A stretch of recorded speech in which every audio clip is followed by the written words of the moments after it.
A teacher. You're going to be just a teacher. My mother-in-law's voice cut through the Thanksgiving dinner like a knife. I sat there, clutching my acceptance letter to the master's program in special education, watching as Patricia Morton's face contorted with disgust. My name is Emma Sullivan, and at 26, I thought sharing my career news at Thanksgiving dinner would bring joy to my new family. Instead, I sat there, feeling my world shrink under my mother-in-law's cruel scrutiny. "Mom," my husband David warned, placing his hand over mine. But Patricia wasn't finished.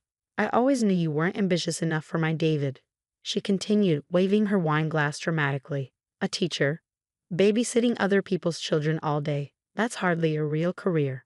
I felt my cheeks burn. 6 months of marriage, and Patricia had made it her mission to undermine every decision I made. But this was different. This was my calling, my passion, something I'd worked towards since watching my younger brother thrive in his special education program years ago. Special education is much more than babysitting. I started, trying to keep my voice steady. These children need. What these children need, Patricia interrupted, are real professionals. Doctors, therapists, not someone who couldn't aim higher than teaching finger painting. David stood up abruptly, his chair scraping against the hardwood floor. "That's enough, Mom. Emma's work is important." "Important?" Patricia laughed, the sound sharp and cruel. "What's important is that my son married beneath him. A Morton should be with someone accomplished, someone worthy of our family name, not some worthless teacher." Whoa. I didn't hear the rest. I was already walking out, my vision blurred with tears I refused to let fall. Not in front of her, never in front of her. David found me in our car, staring at the steering wheel. "Baby, I'm so sorry," he whispered, sliding into the passenger seat. She's old-fashioned. She doesn't understand."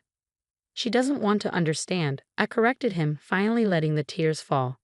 "To her, I'll never be good enough." That night marked the last holiday we spent at Patricia's house. David supported my decision to distance ourselves, though I knew it hurt him. We built our life together, and I threw myself into my studies, graduating with honors and landing a position at Riverside Elementary's special education department. Years passed, and I found my purpose in my classroom. Every child who learned to read, every small victory, every breakthrough moment, they all proved Patricia wrong. I wasn't just teaching, I was changing lives, one student at a time. Then came the day that changed everything. I was reviewing IEPs in my classroom when there was a knock at my door. Looking up, I saw Patricia standing there, but not the Patricia I remembered. This woman looked older, deflated, holding the hand of a small girl with golden curls and worried eyes. "Mrs. Sullivan." Patricia's voice was different too, lacking its usual sharp edge.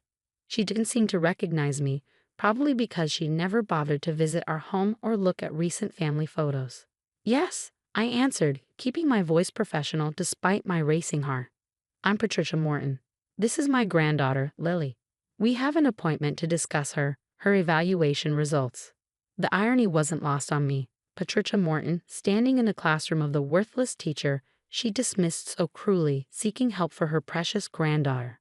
I looked at Lily, who was clutching a worn stuffed rabbit and avoiding eye contact. Classic signs I'd learned to recognize over my years of teaching. "Of course," I said, gesturing to the chairs in front of my desk. "Please sit down." Patricia helped Lily into a chair, then settled beside her, smoothing her expensive skirt nervously. "The school recommended your program. They said you're the best in the district for children with learning differences." I picked up Lily's file, though I'd memorized it days ago. "Lily has been struggling with reading and social interaction," I stated, watching Patricia's face carefully. "The evaluation suggests she would benefit from our specialized program." "Yes," Patricia whispered, gripping her handbag tightly. "Her mother, my daughter Sarah, she's devastated. We've tried everything. Private tutors, expensive learning programs. Nothing seems to help." I turned my attention to Lily, who was making her rabbit dance on the desk. "Hi, Lily. Would you like to see our reading corner while I talk to your grandmother?" Lily looked up briefly, then back at her rabbit. "Does it have soft things?" "The softest," I assured her, "and some very friendly stuffed animals who love to read." After settling Lily in the reading nook, I turned back to Patricia. "Mrs. Morton, our program isn't about expensive solutions or quick fixes. It's about understanding each child's unique needs and creating an environment where they can thrive. Patricia nodded, dabbing at her eyes with a monogrammed handkerchief. They say you work miracles here, that you understand these children in a way other teachers don't. The compliment she'd never meant to give me almost made me smile. Every child has potential, I said, echoing the words I'd tried to tell her at that Thanksgiving dinner so long ago. They just need someone who believes in them and knows how to help them shine. How? Patricia cleared her throat. How soon could she start? I pulled out the enrollment forms already prepared. We can begin next week, if you'd like. I have an opening in my morning group. Your group? Patricia looked up sharply, finally really looking at me. I saw the moment recognition dawned in her eyes, washed as the color drained from her face. Emma? You're Mrs. Sullivan. Hello, Patricia, I said quietly. It's been a while. She sat there, mouth opening and closing. All her previous arrogance evaporated. In its place was something I'd never seen before: desperation and shame. She started, then stopped, looking over at Lily, who was contentedly arranging stuffed animals in the reading corner. I don't know what to say. You don't need to say anything, I replied, pushing the enrollment forms toward her. This isn't about us. It's about Lily. Patricia's hands trembled as she picked up the pen. Does David know? About Lily? No, I said. Student privacy is important in our program. But if you'd like to tell him, that's your choice. She signed the forms, then looked up at me with tears in her eyes. The worthless teacher, she whispered. That's what I called you. And now you're the only one who might be able to help my granddaughter. I stood up, gathering the forms. The past is the past, Patricia. What matters now is giving Lily the support she needs to succeed. As they left my classroom that day, I watched Patricia holding Lily's hand, her shoulders hunched with the weight of her previous judgments. The worthless teacher she dismissed so easily was now her granddaughter's greatest hope. And this was just the beginning. The first day Lily arrived in my classroom, Patricia hovered by the door, her designer handbag clutched tightly against her chest. Gone was the imperious woman who'd belittled my career choice. In her place stood a grandmother watching her precious granddaughter with anxious eyes. She likes routine, Patricia whispered, as if sharing state secrets. And her rabbit, Mr. Hoppy, he helps her feel safe. Mr. Hoppy is welcome in our classroom, I assured her, watching Lily explore our sensory corner. We understand the importance of comfort objects. Patricia lingered, her eyes darting between Lily and me. I could see the questions she wanted to ask, the apology she couldn't quite form. Instead, she just nodded and reluctantly left, looking back 3 times before finally walking away. Over the next few weeks, I watched Lily bloom in our classroom environment. While other teachers might have seen a struggling student, I saw a bright mind that simply processed information differently. She had an extraordinary memory for patterns and could recite entire conversations from days ago, even if reading simple words was still a challenge. One morning, during our shared reading time, I noticed Lily particularly engaged with a story about a family of rabbits. Her eyes lit up as she pointed to different words, trying to sound them out. It was the most interaction she'd shown with text since joining our class. That afternoon, I created a personalized reading program for her, incorporating her love of rabbits into phonics lessons. It was exactly the kind of worthless work Patricia had once mocked, tailoring education to meet a child's specific needs and interests. The daily pickup routine became an unexpected window into Patricia's transformation. Each afternoon, she'd arrive early, watching through the classroom window as Lily participated in our end-of-day activities. I'd catch glimpses of her expression, wonder, regret, and something that looked remarkably like respect. She's different here, Patricia said one afternoon as we waited for Lily to gather her things. At her old school, she'd hide under tables, refuse to participate. But here she feels understood. I completed her thought. We celebrate differences in this classroom, Patricia. Every child has their own path to success. She turned to me then, her eyes glistening. I was wrong about you, Emma. About teaching. About everything. Before I could respond, Lily bounded over, proudly holding up a paper with carefully traced letters. Look, Grandma. I wrote rabbit all by myself. Patricia's face lit up with genuine joy, not the social facade I remember from family gatherings, but real, unfiltered happiness. That's wonderful, sweetheart. Should we show your mother? Mrs. Sullivan helped me, Lily announced, beaming. She says I'm smart in my own special way. I watched Patricia's face crumple slightly at those words. Words that challenge everything she once believed about worth and success. She pulled Lily close, meeting my eyes over her granddaughter's head with a look of profound gratitude. The real breakthrough came during our parent-teacher conference month. Sarah, Lily's mother, attended with Patricia. Sarah had her mother's elegant features but none of her former arrogance.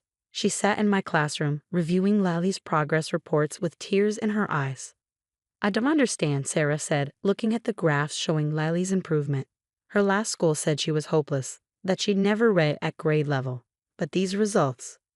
Lily isn't hopeless, I stated firmly. She's gifted in ways that traditional classrooms don't always recognize. Yes, she struggles with reading, but her verbal comprehension is extraordinary. She has an incredible capacity for understanding complex patterns and remembering details. Patricia, who had been unusually quiet, suddenly spoke up. Emma has a gift, she said, her voice thick with emotion. She sees potential where others see problems. I almost dropped my pen in shock. Patricia Morton, acknowledging my abilities, the same woman who'd called me worthless was now praising my work. Sarah looked between us, confused. You two know each other. Patricia straightened in her chair. Emma is David's wife, my daughter-in-law. Sarah's eyes widened. The one you said, she stopped abruptly, glancing at me apologetically. The one she said wasn't good enough for her son. I finished gently. Yes, that's me. Patricia flushed deep red. I was wrong, she declared, looking directly at me. So terribly wrong. You're not just good enough. You're extraordinary. What you've done for Lily, how you've helped her. I don't have words. The silence that followed was heavy with years of hurt and healing. Sarah looked at her mother with newfound understanding, perhaps seeing for the first time how Patricia's rigid views of success and worth had affected others. Lily talks about you constantly, Sarah said, breaking the tension. At home, it's always Mrs. Sullivan says, and Mrs. Sullivan showed me, you've given her something we couldn't, confidence. I pulled out some photos of Lily's recent achievements, her first independently written story about a family of rabbits, naturally, her presentation to the class about different types of clouds, her role as line leader during our daily transitions. Lily doesn't need to be fixed, I explained, spreading the photos on my desk. She needed to be understood and supported. Every child in this classroom has unique challenges and unique gifts. My job is to help them recognize both. Patricia picked up a photo of Lily reading to her classmates, Mr. Hoppy propped beside her. I remember that dinner, she said quietly. When you told us about your teaching plans, I was so focused on status, on what I thought success looked like. I couldn't see that true success is this, helping children believe in themselves. She looked up at me, her carefully maintained makeup slightly smudged from emotional tears. Can you ever forgive me, Emma? I thought about the hurt, the years of avoiding family gatherings, the way her words had sometimes echoed in my moments of doubt. But I also thought about growth, about change, about the power of admitting when you're wrong.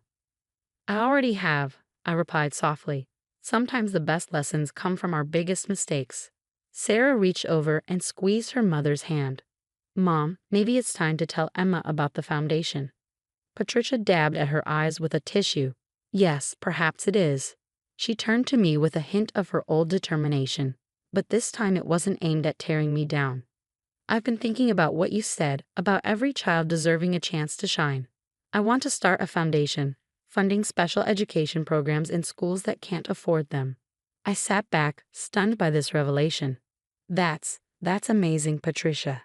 And we'd like you to be on the board, Sarah added, to help us understand what these programs really need to succeed.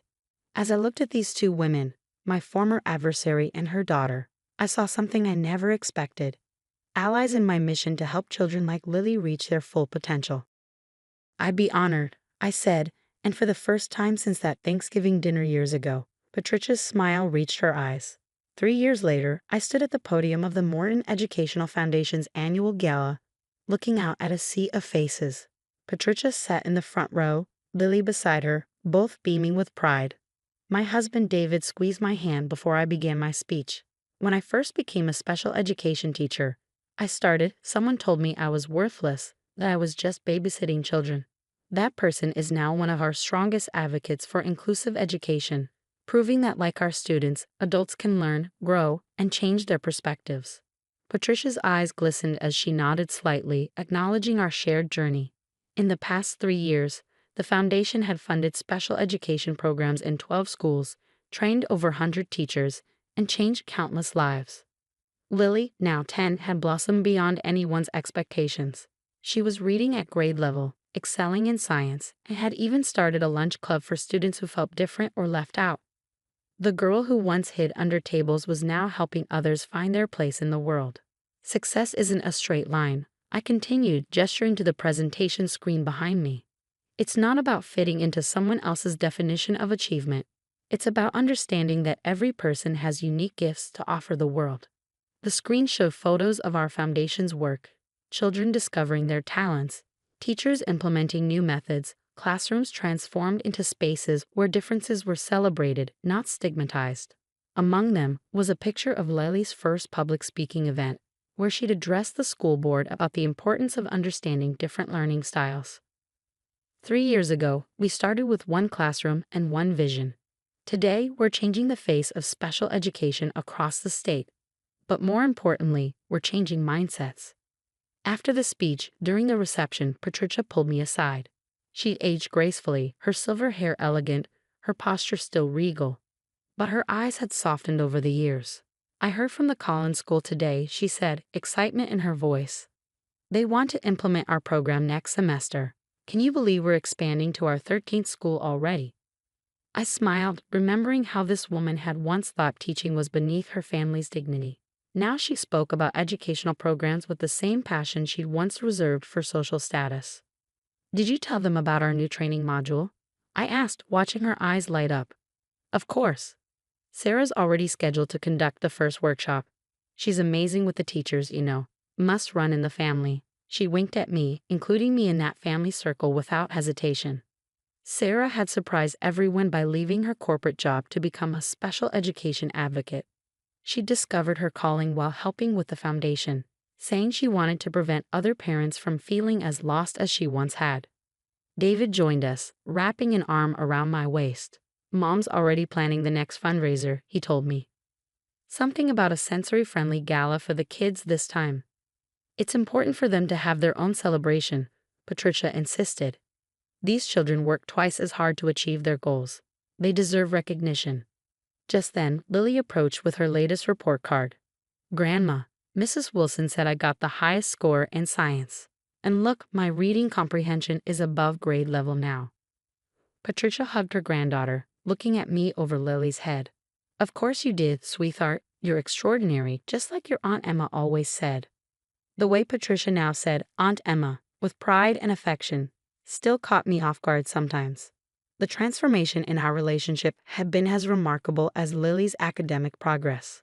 Later that evening, as the gala wound down, I found myself in a quiet corner with Sarah. She was reviewing applications from schools hoping to join our program. Sometimes I can't believe how much has changed, she mused. Mom used to measure everything in terms of social status and traditional success. Now she's passionate about learning differences and inclusive education. You did that, Emma. You changed her whole worldview. I shook my head. Lily did that. She showed Patricia that success comes in many forms. But you showed her how to see it, Sarah insisted. That Thanksgiving dinner, Mom told me what she said to you. She carries that shame still, you know. Uses it to fuel her dedication to the foundation. I watched Patricia across the room, surrounded by teachers eager to discuss new teaching methods. She was in her element now, but not in the superficial way she'd once been at her country club gatherings. This was genuine passion, born from real understanding and growth. Your mother once told me I wasn't worthy of the Morton name, I told Sarah. Now she's helping me create a legacy that will carry that name forward in ways none of us imagined. The foundation's impact had extended far beyond our initial hopes. We'd started support groups for parents, mentoring programs for teachers, and even a summer camp where children with different learning styles could explore their interests without pressure. Lily had been instrumental in designing the camp programs, insisting that every activity be accessible to all participants. Everyone deserves to feel special, she declared during the planning meeting, sounding so much like a teacher she'd announced she wanted to become. David found me as the last guests were leaving. "Ready to go home, Mrs. Sullivan Morton?" he asked, using the name I finally felt worthy of claiming. "Almost," I said, watching Patricia say goodbye to the board members. "I just need a moment." I approached my mother-in-law, who turned to me with warm eyes. "Emma, dear, the speech was perfect. You always know exactly what to say." "I learned from the best," I replied. "You taught me that it's never too late to change your story." Patricia took my hands in hers. "Do you know what the ladies at the country club say now? They say, Patricia Morton. Oh, her daughter-in-law is that brilliant educator revolutionizing special education. They've forgotten all about our social status because they're too busy asking how to get their grandchildren into our programs." We both laughed, remembering how important those opinions had once been to her. "I was so wrong about you," she said, not for the first time, but with renewed conviction. "You weren't just becoming a teacher. You were becoming a force for change." As we walked out together, Lily skipping ahead with David, I thought about that Thanksgiving dinner years ago. The tears I'd shed, the pain of rejection, the determination to prove my worth. It had all led to this moment. Patricia must have been thinking the same thing. "You know," she said softly, "sometimes the most worthless things turn out to be priceless. You taught me that, Emma. You taught me so much." Looking at my family, David, Lily, Sarah, and yes, Patricia, I realized that success really does come in many forms. Sometimes it looks like a child reading their first word. Sometimes it looks like a reformed mother-in-law championing the very cause she once dismissed. And sometimes it looks like forgiveness, growth, and a family redefined by love and understanding. "We all did," I replied, squeezing her hand. "We all did."